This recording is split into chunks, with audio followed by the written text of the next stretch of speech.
आपका बहुत बहुत स्वागत है इस नए शिक्षा सत्र 2021 और 22 में।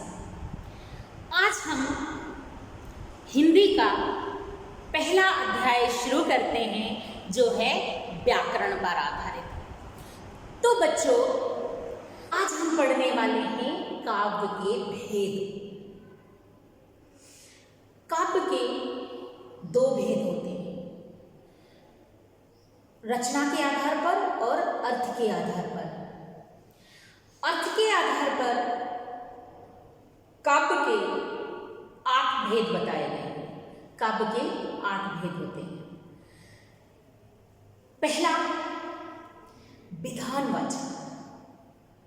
पहला भेद होता है विधानवाचक, जो पहले से स्थायी होता है। जिस काव्य में हमें किसी प्रकार की जानकारी प्राप्त होती है, जानने को मिलता है, उसे हम विधानवाचक वाक्य कहते हैं। जैसे भारत एक देश है, पहले से, लेकिन हम उसकी जानकारी दे रहे हैं कि भारत एक देश है। हमारे प्रधानमंत्री नरेंद्र मोदी है, ये एक जानकारी। जिस बच्चे को पता नहीं होता, हम उस बच्चे को ये जानकारी देते हैं, तो इसे कहते हैं विधानवाचक वाक्य। दूसरा वाक्य है निषेधात्मक। ये अर्थ के आधार पर है, इससे अर्थ पता चलता है। निषेधात्मक यानी जिन वाक्यों के कर्म में कर्म ना होने की क्रिया, जिन वाक्यों से पता चलता हो कि कार्य नहीं किया जा रहा है या नहीं करना है, उसे हम निषेधात्मक वाक्य कहते हैं। जैसे मैंने दूध नहीं पिया या मैंने पढ़ाई नहीं की। प्रश्नवाचक वाक्य, वह वाक्य जिसमें प्रश्न करने का बोध हो या क्रिया हो, उसे प्रश्नवाचक वाक्य कहा जाता है। जैसे क्या तुम बाजार जा रहे हो, या क्या तुमने होमवर्क नहीं किया, या क्या तुम्हें नई पुस्तक चाहिए। ये है प्रश्नवाचक वाक्य। चौथे नंबर पर है आज्ञावाचक। जिस वाक्य से या वह वाक्य जिसके द्वारा किसी प्रकार की आज्ञा की जाती है, दी जाती है, या प्रार्थना की जाती है, उसे आज्ञावाचक वाक्य कहते हैं। प्रार्थना और आज्ञा का मिश्रित सटीक उदाहरण है, कृपया शांत बैठ जाइए। आज्ञा भी है और प्रार्थना। 5वें नंबर का है विस्मयादि बोधक। विस्मय, आश्चर्य। तो वह वाक्य जिसमें किसी प्रकार की गहरी अनुभूति का प्रदर्शन किया जाता है, जिससे गहरी अनुभूति होती है, उसे विस्मयादि बोधक वाक्य कहते हैं।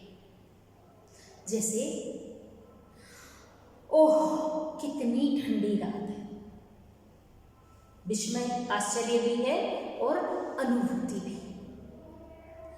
इसे कहेंगे विस्मयादि बोधक। 6वें नंबर का है इच्छावाचक। इच्छा तो आप जानते हो, हमारे मन की जो मनोकामना होती है उसे इच्छा कहते हैं। इच्छावाचक वाक्य, जिन वाक्यों में किसी इच्छा, आकांक्षा या आशीर्वाद का बोध होता है। 3 चीजों को मिलाया है, इच्छा, आकांक्षा और आशीर्वाद। तीनों का बोध जो कराता है, उसे इच्छावाचक वाक्य कहते हैं। जैसे भगवान तुम्हें दीर्घायु करे। इच्छा भी है, आकांक्षा भी है और आशीर्वाद। ये है इच्छावाचक वाक्य। 7वें नंबर पर है संदेहवाचक वाक्य। जिन वाक्यों से किसी संकेत का होना, संकेतवाचक, यानी जिन वाक्यों से हमें कोई संकेत मिल रहा है उसे संकेतवाचक वाक्य कहते हैं। जैसे सोनू उधर रहता है, बाजार पूर्व की ओर है, प्रकाश विद्यालय इधर है,